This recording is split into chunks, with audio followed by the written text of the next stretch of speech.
So why don't you give a background about, a little about what you did before MBA, what you do now, where you went to school, everything.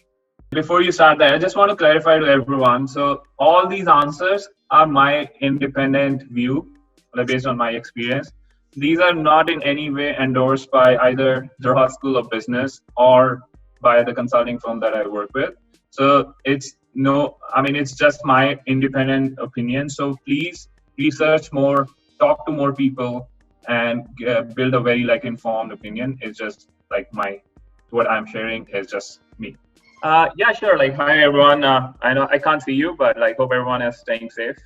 My name is Raghav, and I'm a friend of Jatin's. So I I went to Michigan for my MBA in 2015, and then after that, I've been working with McKinsey. I'm an engagement manager with the Chicago office, and that's my post MBA career.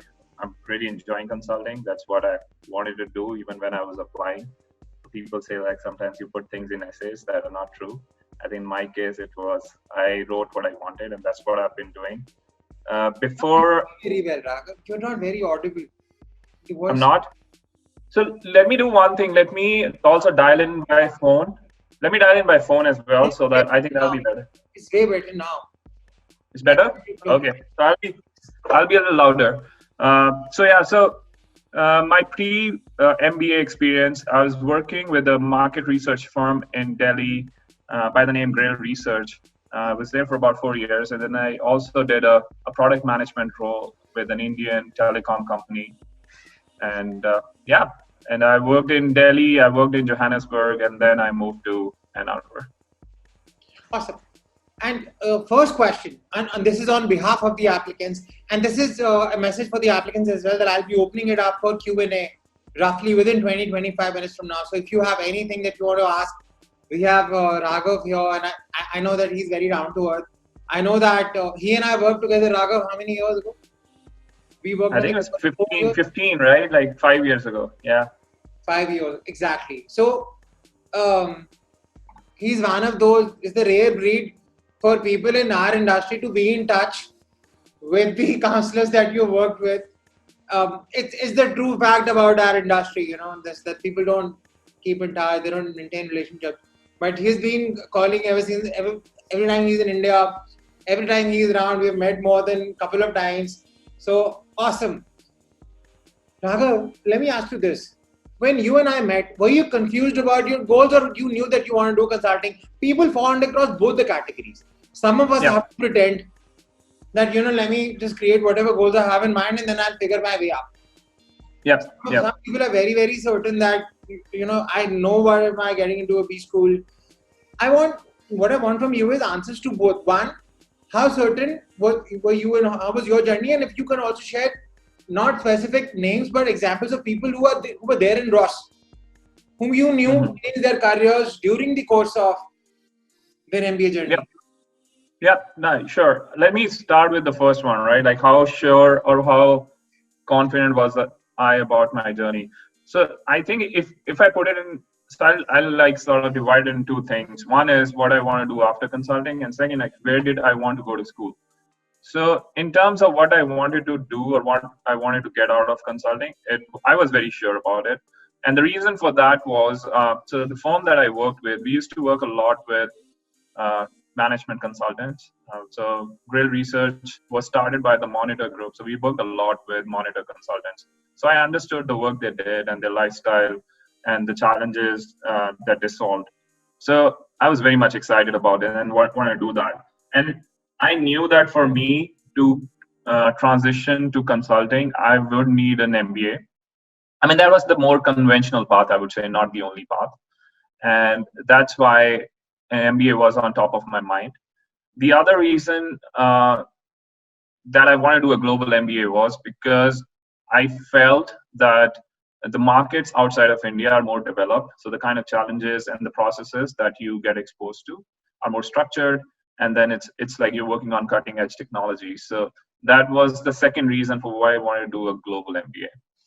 Now, coming on to the second part of it, where I wanted to go to school, I think I was totally confused.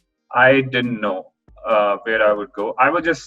I don't know if you remember when we first met. I was just solving for scholarship. My goal was like, Jatin, let's target like 15 to 20 ranked schools. I feel I have a good GMAT. I have a great chance of getting scholarship. That's how I care. Twice for 2 consecutive years. You attended one of the Math series sessions a year before.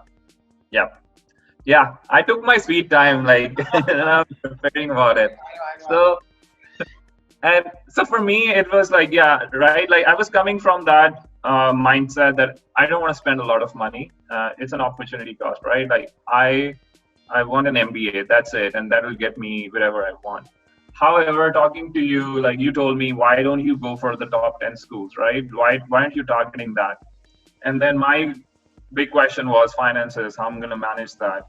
And then like you share resources, right? And then I did some research as well, and that made me realize like the kind of brands that I'm looking at, it'll be, I wouldn't say easier, but it'll be like more accessible if I go to top 10 or top 15 schools.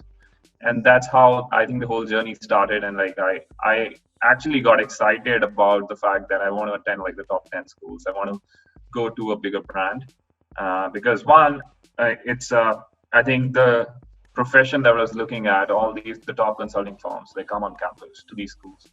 And secondly, I think it's the network. So business school is just not about 2 years. It's more than that. It's the network for your life.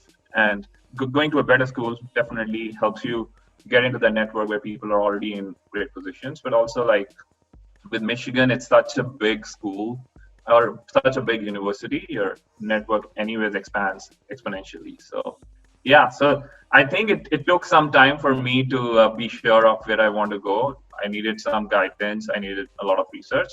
But yeah, getting started I was like in a very different zone. This question was not on the list and it's optional for you to answer. Okay. Because a lot of applicants will relate to this, when they're going through the entire barrage of applying to multiple schools, they get one reject and they kill all the other interviews and everything else just because of one rejection. And I know there are so many examples. You're one of the examples who made it to a top 10 school with scholarship despite the fact that there were a couple of incidents on your way. Remember? Oh yeah, definitely. That was crazy. Do you want to talk By the way, sure. By the way, Jatin, is there a way for me to look at the people? I feel weird. I can't see their faces and I'm talking to them. Webinar. Actually, it's not an e-meeting, it's a webinar. So there is no option for them. I can't see them either. I can see. Okay, all right. Same here. Okay. Not that I can see people and you can't. No, same here. Okay, no worries. I would love to see people as well, actually. But in the webinar, there are no options. Got it. Okay, no, that's fair. That's okay. So, yeah, totally. I think that's a very valid and a relevant question. So, for me, for people, my question is that a lot of you apply to top schools, top 10 schools, and you get one reject and you get off the game. Okay? Yeah. And then it's my way of telling people that just make your mind shut up. Don't do all of this right now. Things go wrong. Think about everything. Then things go wrong. You and I can cry together in March. But in January, in December, in November, you just got to make your mind shut up and continue to do the heavy lifting. Yep. No, I agree. Yeah. So I think the way we went, like Jatin, you and I planned about our applications was like there's round one, we'll have like 3 or 4 good schools, and round two, we'll have another 3 or 4 good schools. So there's an equal mix. And part of that was like from round one, you learn a lot, right? From your applications, from your interviews, and then you can use that for round two. So what I did was I put in like all my like top schools, I would say like 2 or 3 of my top schools in round one applications.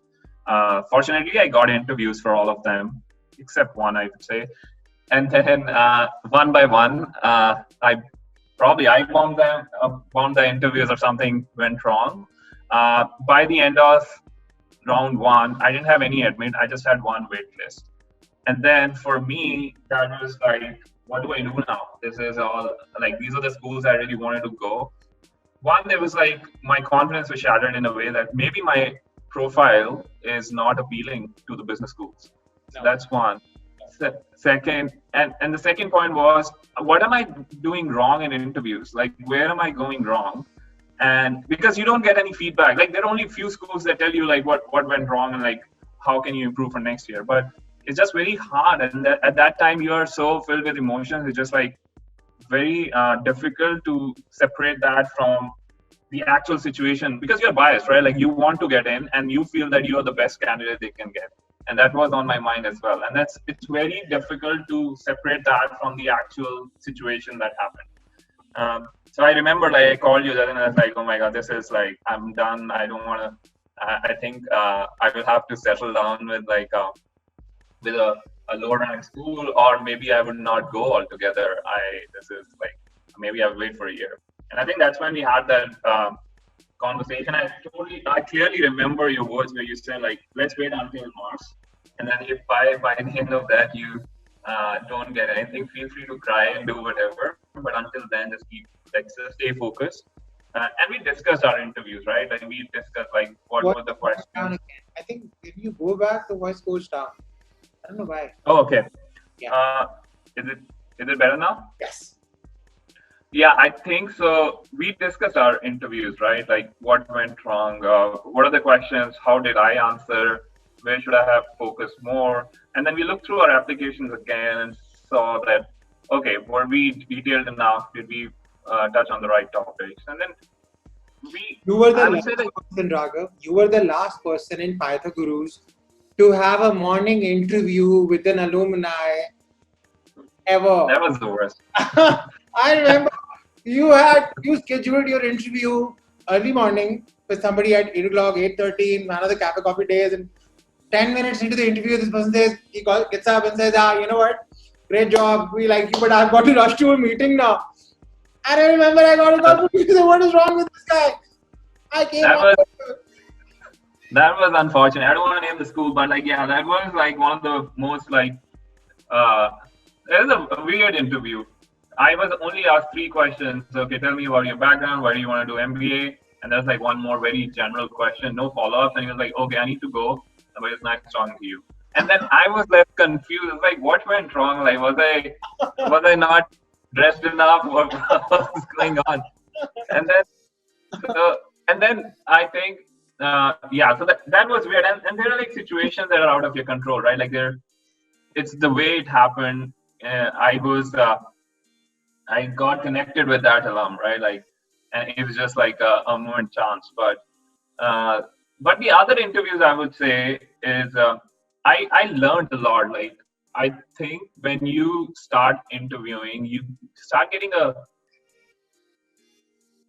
sense of where are the things that you're very strong when you're answering, where are the things that you're still like, not structured and you're not sure. And that's what I think the interviewers are looking at. Like, are you sure why you want to do an MBA? Are you clear about your goals? And again, they don't want you to know like, hey, I'm going to be a product manager in the XYZ company after I go out of business school. They just want you to know like, what have I done so far? What were the gaps? Like, what was lacking that made me think about MBA? And then what is the value that I'm getting out of MBA? I mean, you're spending like $200,000, probably more than that, for something. You should know what you'll get out of it. I think that's what they were looking at, and probably in the first few interviews, I was not clear enough. But yeah, no. But I think just to wrap it up to your point, and for everyone, I think it's a mixed bag, right? Like some people get success early, some people will get it later. Just keep pushing forward until it's the end. And once there's an end, and you'll have it or you won't have it, but there'll always be learnings that you can take forward from there and apply. What suggestions do you have for MBA applicants who are essentially looking at careers in consulting? People who want to start with top consulting firms, and given the fact that you work with McKinsey, and a lot of people want to work with McKinsey's and BCG's and Bain's of the world, what suggestions do you have for people in terms of what can they do a couple of years before applying? What can they do to start learning a lot of other skill sets? Anything? Yeah.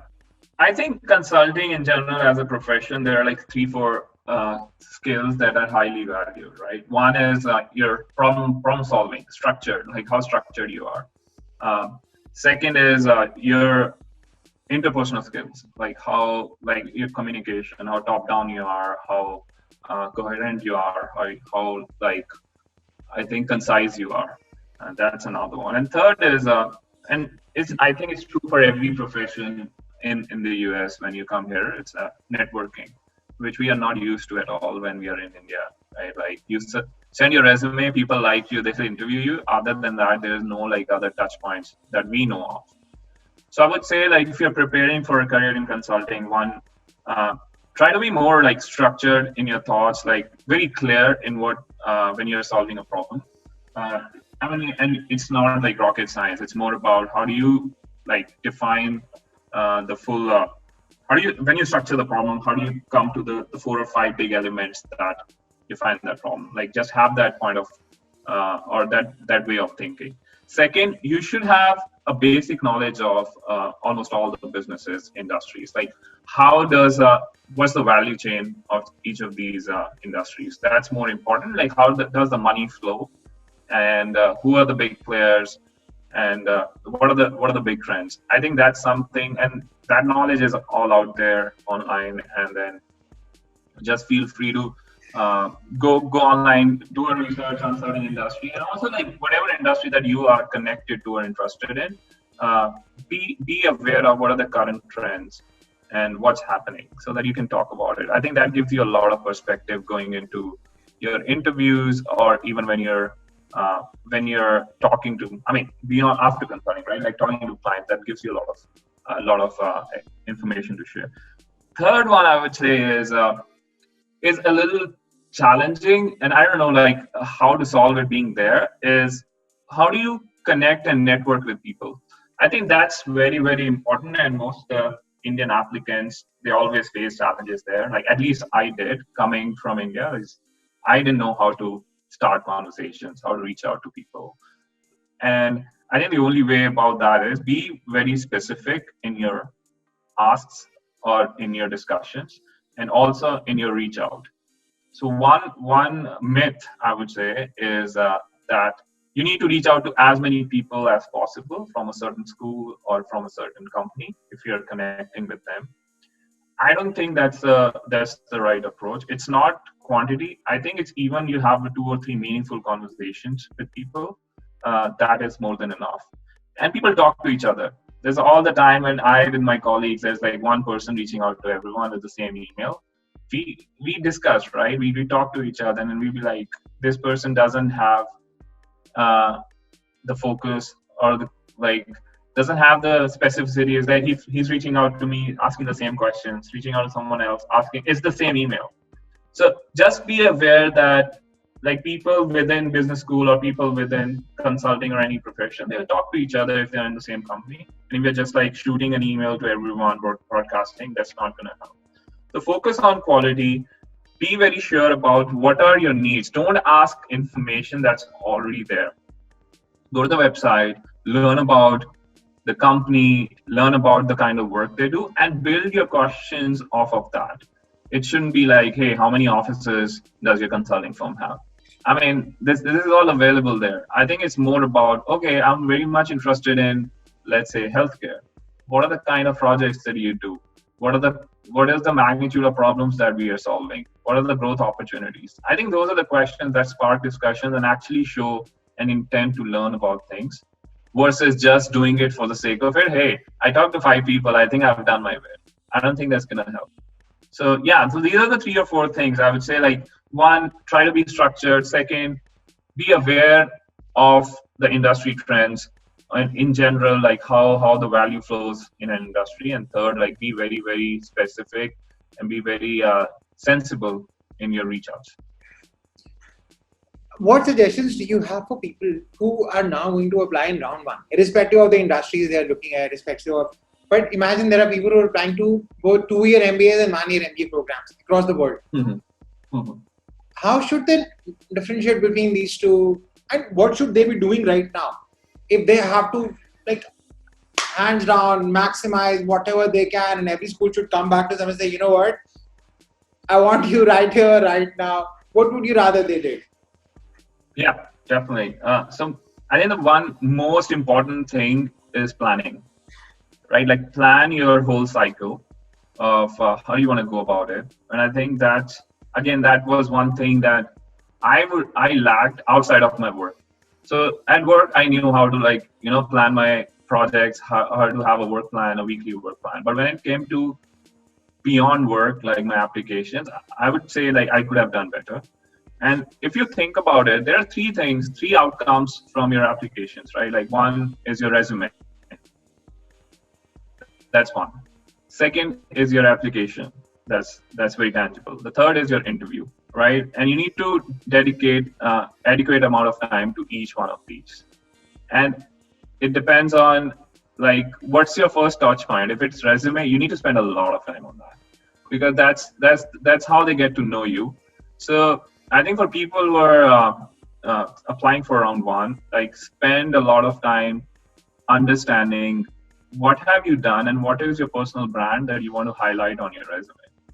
Part of it is work, but part of it is your personal information as well. And that is very, very important because that makes you more as a person versus a robot who's like just worked on 10 different projects. I think it brings life to your personality. So spend a lot of time in terms of what are the things that you want to highlight on your resume and be very crisp and concise. It will go through a number of iterations. Be patient. I think it's worth spending your time on your resume because that's like how schools, how employers, everyone gets to know you. So I think that demands a lot of time. Second, application. And I understand, I think every school has like different questions, like they rephrase it, put it a different flavor to it. But I think the underlying message is they want to understand more about you, what have you done, and what are you trying to get out of your MBA. So these 3 or 4 themes, try to build like very good concrete answers to these, and try to put them on a page where you can, define all those questions like 300 to 400. I don't know. I don't remember the word limit, but like whatever it is, like spend time on those 3 or 4 big questions that you have, like why MBA? What would you do after your MBA? How would you describe yourself outside of work? These 4 or 5 things, and again, like spend a lot of thought. And I think people go for the shortcut route. It's like, hey, Jatin, just write that essay for me. And not just that, I want to add to that. So I'm known for being very, very rigorous in the essay creation. So when you write an essay, you spend 500 words on, you write 500 words, 700 words, and it comes back to you saying that, you know what, these are the 15 different problems that you have in the essay. It's not going to work, and I want another one, then another one. So I meet 2 different kinds of people. One category says, do you have any limits to the drafts? I said, we don't. We don't. The other category says, I am done with the drafts. Please do whatever you have to with this one. Yeah.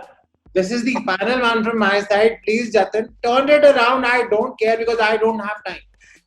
And I tell you what, see, even I, as a human being, don't get very motivated to work on those things. When something departs from your mailbox and you know that is crappy, just because it's not the best version, it's not very inspiring. No, I agree. And that's what I was saying. I think you need to spend a lot of time. And Justin, to your point, if you don't have the time, just apply to 1 or 2 schools. Don't apply to like 4 or 5, right? Like based on your lifestyle. Like my lifestyle was very busy. And Jatin, I don't know if you remember, I'd be like calling you at weird hours, like, hey Jatin, I sent you the draft. Please, can you look at it? And I totally understand, right? You are not working on my schedule. Nobody is. So if you don't have time, pick your schools carefully, like pick 1 or 2 schools and just apply all your efforts on that so that it comes out to be a good draft. So that's another part of planning, like how much time can you dedicate? And then based on that, I think you'll have to be a little more flexible as well, like plan your holidays or plan your like leaves around that. But have this goal in mind, how many schools do I want to touch in round 1, and how many can I actually touch? It's not that, hey, I want to apply to all the 10 schools. That's great. Like that's the ideal scenario. But I think with the given amount of time and investment, you can only do 3 schools. So let's do that. And to your point about, yes, so I think I had the same mindset starting. Hey, Jatin, I have written the best I could. Now go polish it. That's your job, right? And then you can only do so much. You don't know the life I have had, the work I have done, right? You can only probe. You can ask questions. It's like, Raghav, is there anything else that you could want to highlight? I think so. For that, it's the applicant who needs to spend a lot of time understanding what they have done and what are the things that they'll I would say they'll differentiate them from others. So everyone who's writing that essay needs to spend that time. Just like it's accept the fact it's an uncomfortable thing to do, going back and forth, but you need to do it. It's a matter of like where you want to land after, or like the kind of school you want to go to. It's a big decision, so you need to spend time on that. The third one is interviews, right? And then interviews, you need to.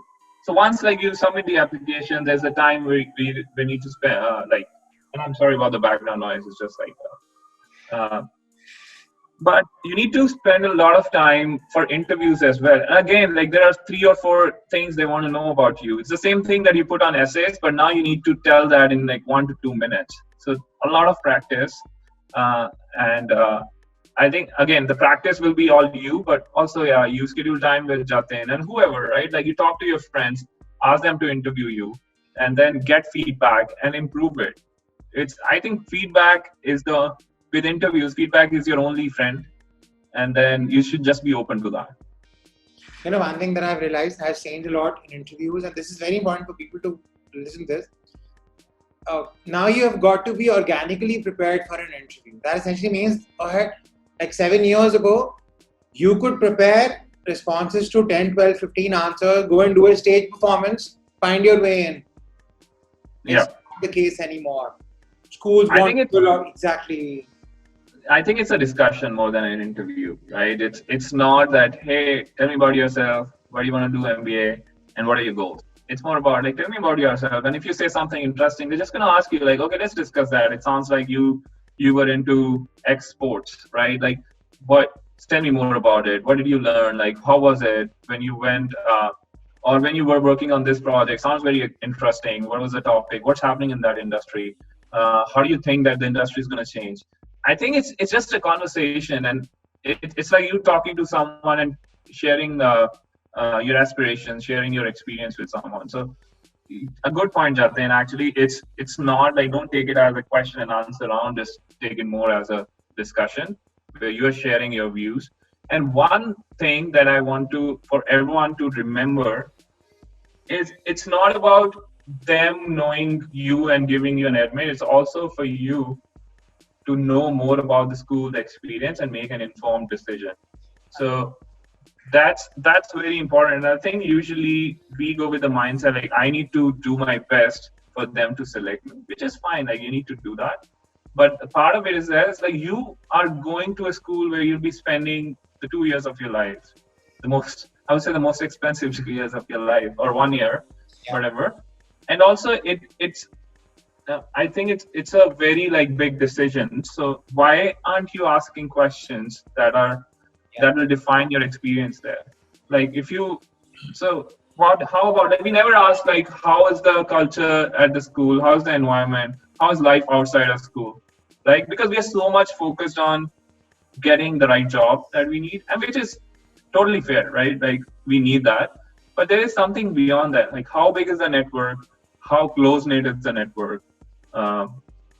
Where I'm going, if I'm going to a big city versus a small like college town, how is the experience different? What are the top 3 things you liked? Are you still in touch with your friends? Like that, those sort of questions, I think that defines the experience you'll have for the next 2 years, and probably like the experiences you'll have, the kind of friends you'll make, which will be with you for the rest of your life. I want to add to that, and this is for everyone who's applying to top schools. Just remember one thing, guys, you are customers. Okay, you are paying them probably $100 or $200,000. Now, it's not your job to window dress and go out and find opportunities to impress somebody. You know what I mean? Like you're at the buying side. You're also making, so while they are assessing you, you should be on the side. And you know, the amazing thing about the process is they're going to ask you questions stating that why did you pick us? Why do you think we are meant for you? Why do you think, where are you headed? And why do you think this MBA or that MBA makes sense for you? Now, Yeah. your job out there is not to find opportunities to make them feel happy. That's not what they're looking at. Your Yeah. only job is to make them understand how objectively do you acknowledge the relevance of their education on the path to wherever you are headed. Simple. Yep. Ask smart Agree. questions. Be very honest. Be very straightforward.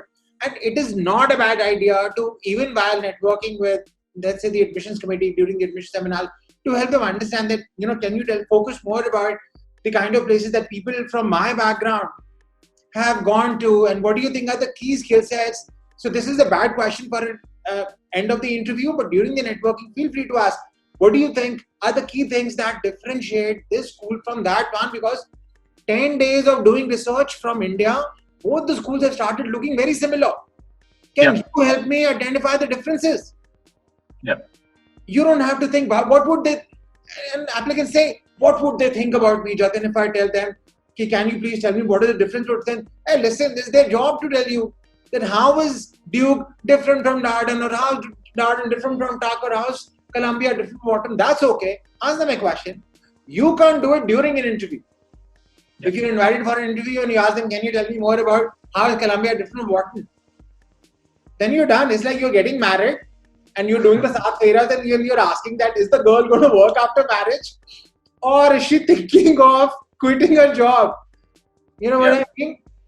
Yeah, I think you just need to, I mean, definitely during networking, you can be more open-ended. Or I would say, not open-ended, but you can be very actually targeted. Is like, hey, why is this better than other?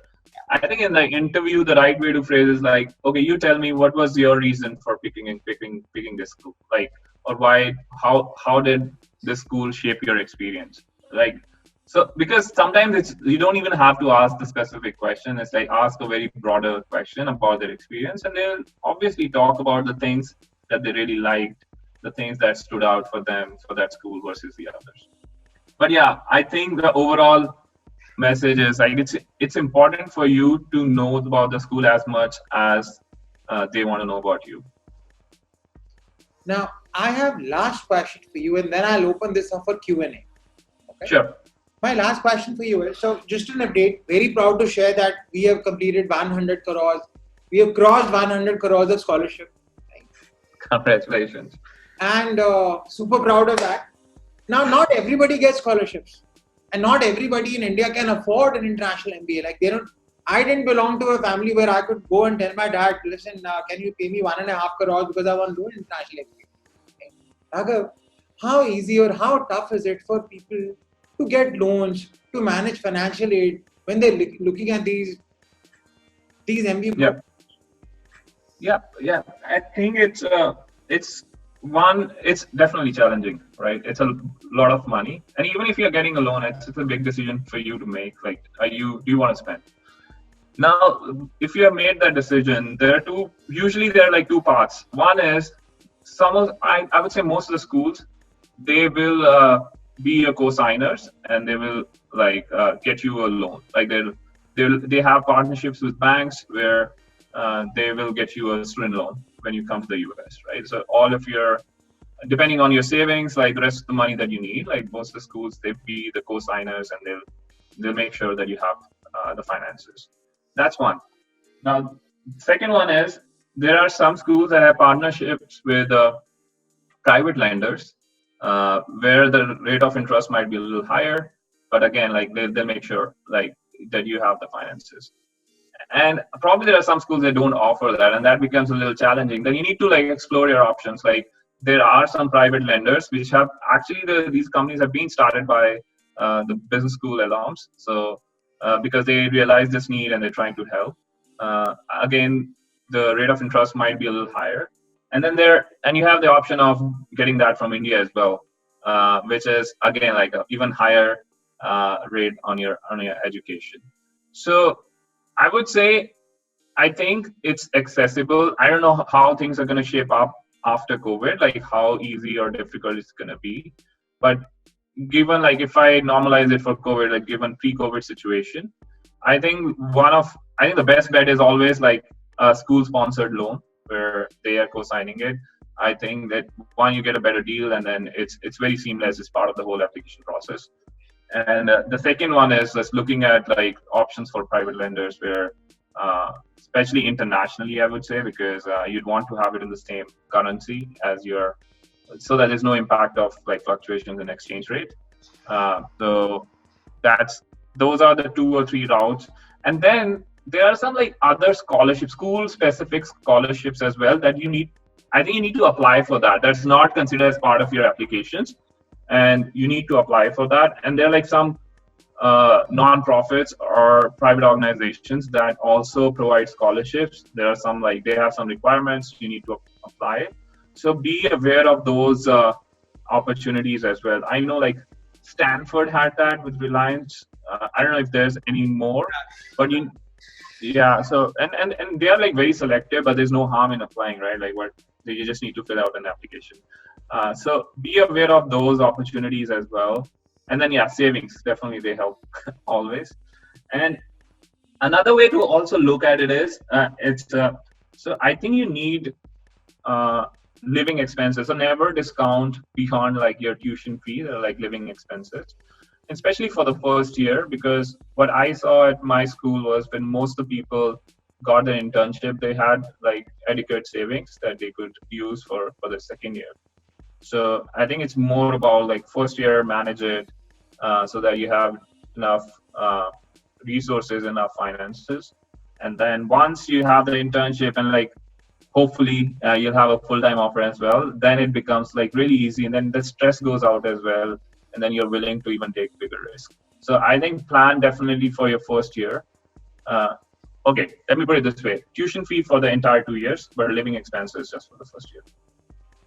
So you're saying tuition fee for 2 years, but living expense only for the first year? Because you're because usually you will, I mean, it's again like the ideal would be to have it for 2 years, but even if you have expenses worth only for first year, it's okay. I think things get managed. You come here and you'll get an internship, you'll have some savings, and then also like some of the jobs when you start full time, they give you like a starting bonus, and then you can have it in advance before even you start the job. So I think second year mostly works out. It's living expenses for the first year. Awesome. Just an objective question. How much is the cost of living, including apartment, utilities and everything, let's say in New York in 2020? I wouldn't know about New York. Let me tell you about Ann Arbor, and you can apply like 20% or 30% increase on that. I think Ann Arbor, if I think about it, like bigger expenses are your rent. Rent is one of the bigger expenses. And like I will cap it to about, usually it's $700 to $800 per month. And I'll take it like utilities and everything, $1,000, right? And then you have $300 to $400 on your like meals and other things. Let's keep it $1,500. And then you need to have like some more money for travel. Like you'll have to maybe travel for interviews. Usually they're paid on by the employers, but for networking, and you'll also want to travel within the US, right? So I would keep it between $1,800 to $2,000 if you're living in Ann Arbor. And then again, like don't quote me on that. Like you should do your research, but that's based on my experience. Everyone has a different lifestyle. But like between $1,500 to $2,000 per month is what you should be aiming for. And then Awesome. So I'm opening this for Q&A. First of all, I really want to acknowledge all the participants as well. I think they have been just passively watching and listening to. I know. Thank you so much, everybody. And I can see that people have also started throwing in questions as well. Raghav, are you able to see the chats? Are you able to see the questions? Yeah, I think Ankit posted a question. And then Prateek. Yes. I see 2 questions here. Yes. So I can address the second one. Prateek, I know, has a very different question. We can address it later. For now, I'm picking up the question. I'll read it out and I'll have you answer. So Ankit question. And Jatin, sorry, before you start that, I just want to clarify to everyone. So all these answers are my independent view, like based on my experience. these are not in any way endorsed by either the Ross School of Business or by the consulting firm that I work with. So it's it's just my independent opinion. So please research more, talk to more people, and build a very informed opinion. It's just what I'm sharing is just me. Very valid. Very valid point. So anything that he's going to respond to, it's not officially coming from Ross or his current organization. It's his own opinions, his own views, but feel free to go out and search and do whatever you think is the right course of action. So first question for you is from Ankit. Ankit says, for someone who's already a management consultant with Accenture strategy with almost 7 years of work experience, post MBA, does that person start as a consultant in MBB or let's say at a higher position? Raghav. I think at the same position as others. I haven't seen anyone.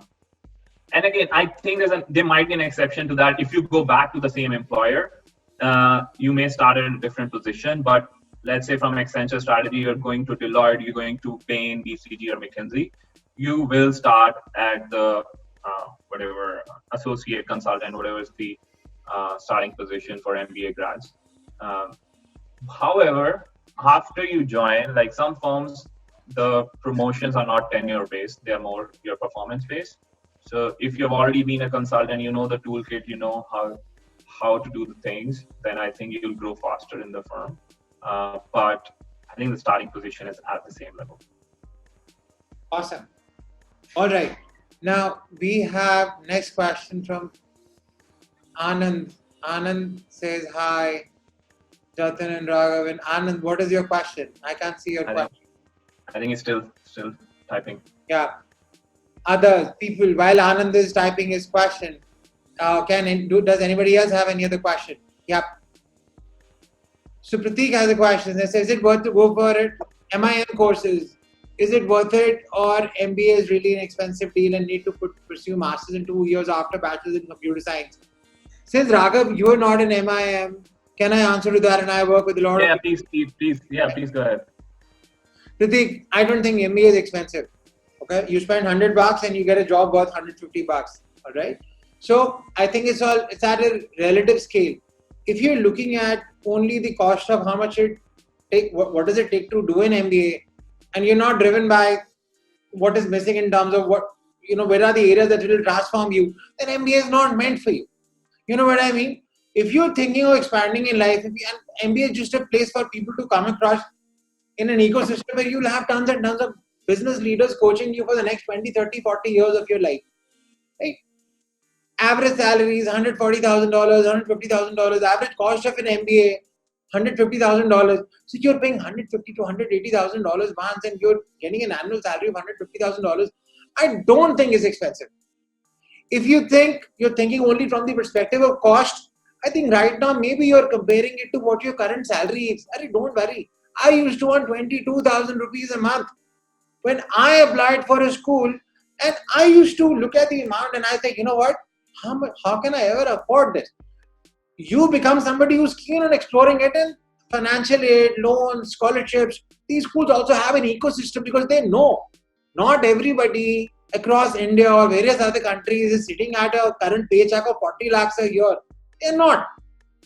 So it's not expensive. MIM is a very different cost. If you just got out of your college degree like 6 months ago or 4 months ago, and you're keen on studying with people who are probably 21, 22, and they're younger, then it's a different cost. I hope that answers your question.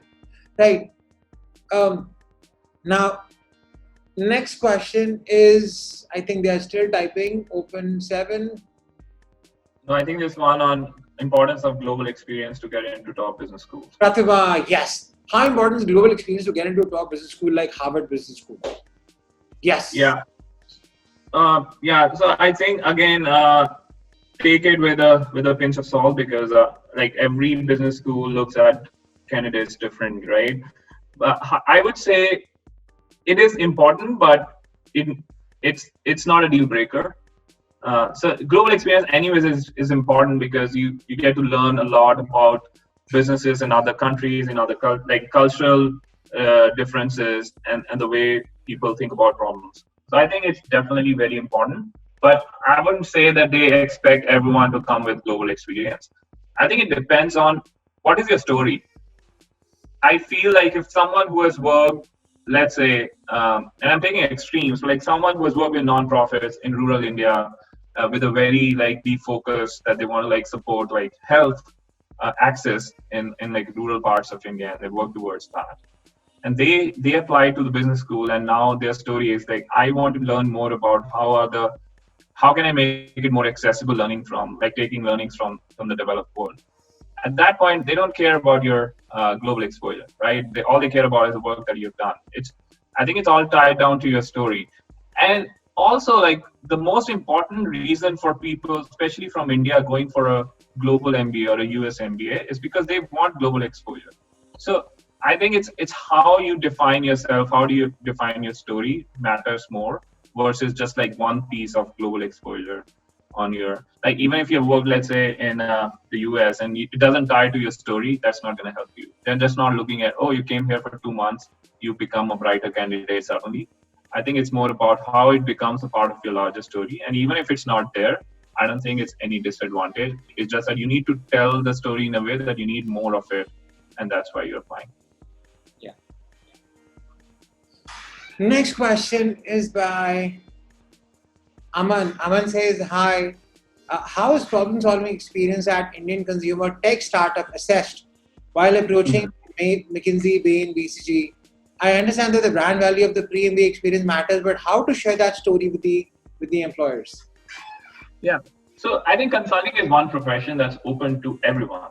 And they actually they appreciate diversity of experience. Like, they don't want everyone to be a consultant before business school, because the whole, I think, premise or the whole value prop for a consulting company is they have teams with varied experiences, and when they all come together, they create something that's more than just like the sum of the people. So I would say it is valuable, and again, you should be. I mean, there's no.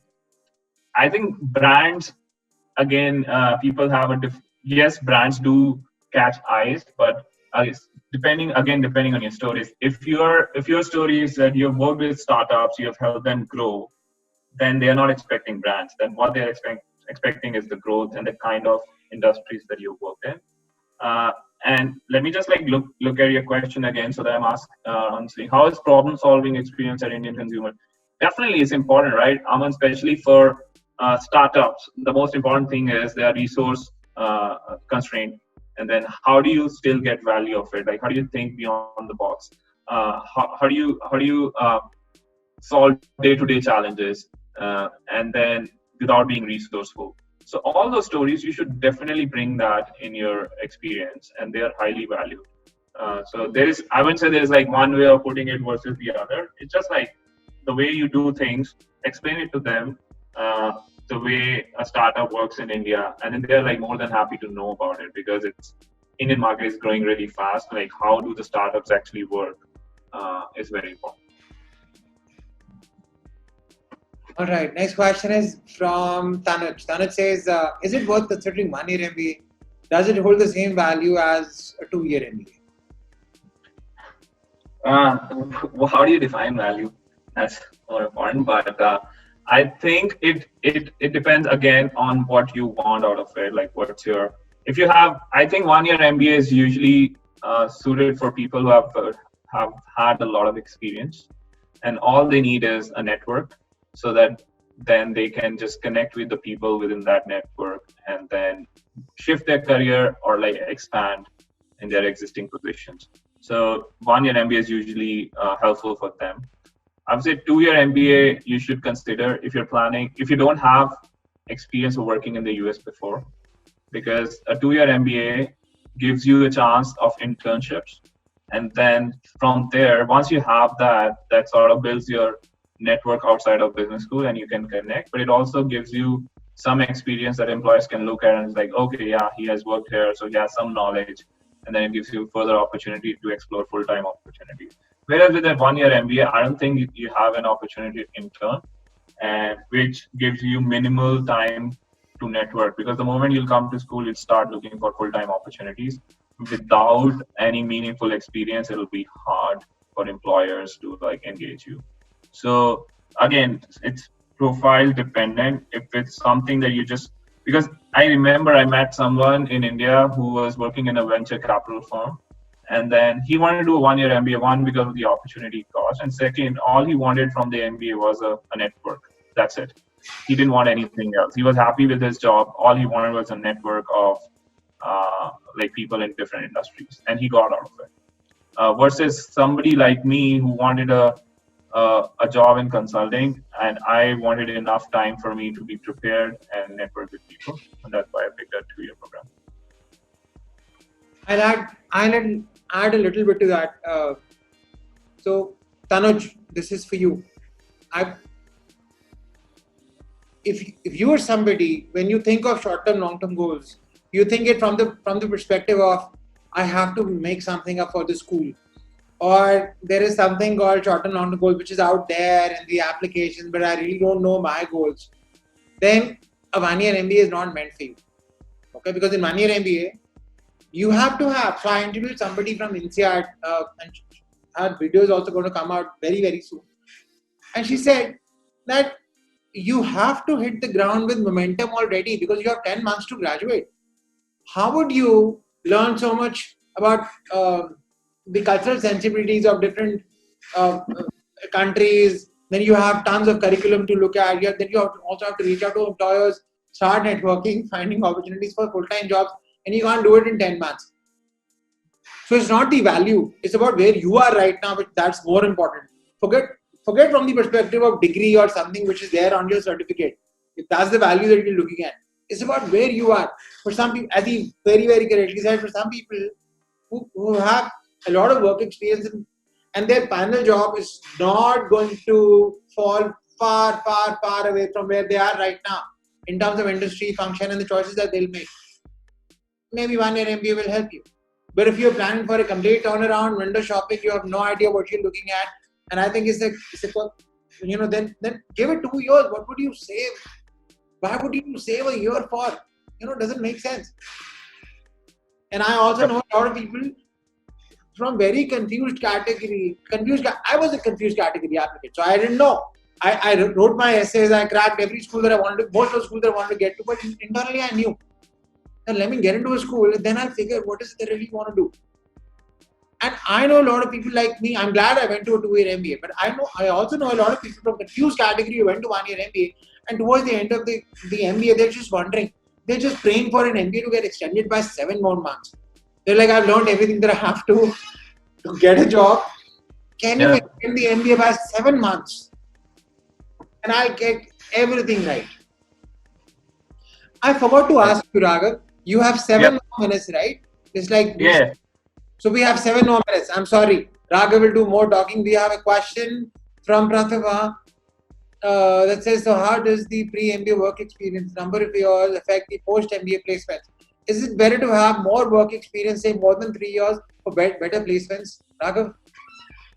Yeah, again, and it depends on what career you're targeting. If it's consulting, I think in general, on an average, you need to have like 2 to 3 years of experience, right? When you're coming to a business school, usually schools will filter that out in a way, unless you have a very different, a unique profile.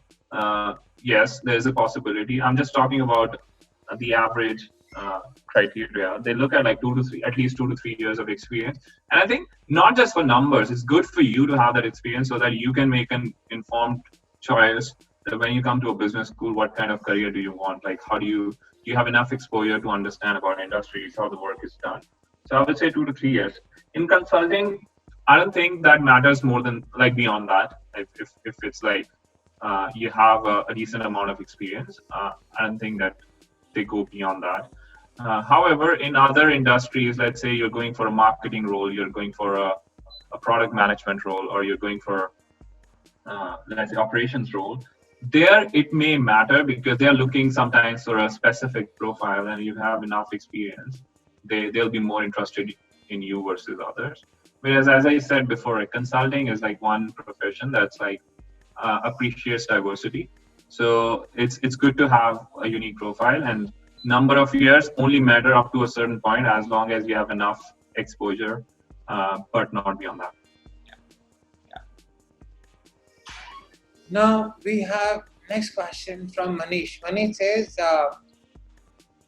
if I should apply for a 2-year traditional MBA program, as I am baffled at this point of time, considering my 9 years of experience in technology consulting and marketing domain across geographies like UK and Australia. Moreover, I'm making 145,000 Australian dollars, and I'm fearful that I would end up landing in a job which would probably pay less. Share your thoughts. Wow. What happens to people who are already making a lot of money, have 9 years of work experience? If they go to a 2-year MBA program, Raghav, and they're already at the average of a 2-year MBA before MBA. Yep. So Manish, my question is, why do you even want to do an MBA? Like, what are you expecting out of it? I think that's the first question you need to answer. If it's all about the job, like the compensation of a role out after MBA, is that's what is the only thing on your mind? Like, probably then MBA is not the right answer, right? If it's more about the long-term growth that you're looking at, that an MBA can bring, because an MBA provides you a good sense of business knowledge, a stronger network, exposure to navigate challenging situations, right? So if that's what you're looking at, I think you should not be worried about what you'll be getting after, because that's a more immediate gratification that you are looking at. It's more a long-term decision. So you should consider what you want to do after MBA and how's the growth path look for you in your current organization. If you feel that, let's say, and I know you sent like a follow-up question answer to that you want to be like a corporate strategy role. If you want to go into corporate strategy and if you feel that in your current role there are ways other than MBA that you can go for those roles, I would say, yeah, do it. However, if you feel like you need an MBA to be prepared for that or to have access to such roles, then don't think about the amount of money that you'll be making. Think more about what are the opportunities after your MBA. I hope that answers your question. So I have another question I want to ask. Sure, I'm not going to answer a question from an anonymous attendee because there is no name out there. So I'm picking the question from Anand. Anand says, I work as consultant with KPMG Global Strategy Group, and in total, I have 4 years of experience. I'm thinking of applying to MBA programs in 2022. My question is, what can I do at this time to undertake this process?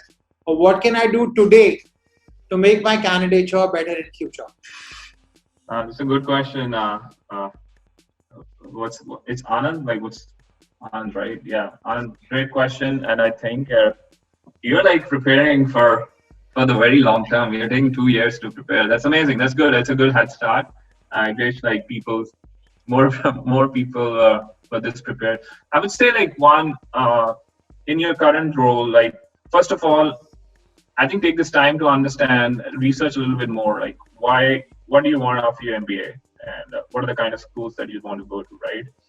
Second, if you want to get into those schools, what are the things that those schools appreciate? Like some schools appreciate a lot of like innovation, a lot of startup experience. So think of those opportunities.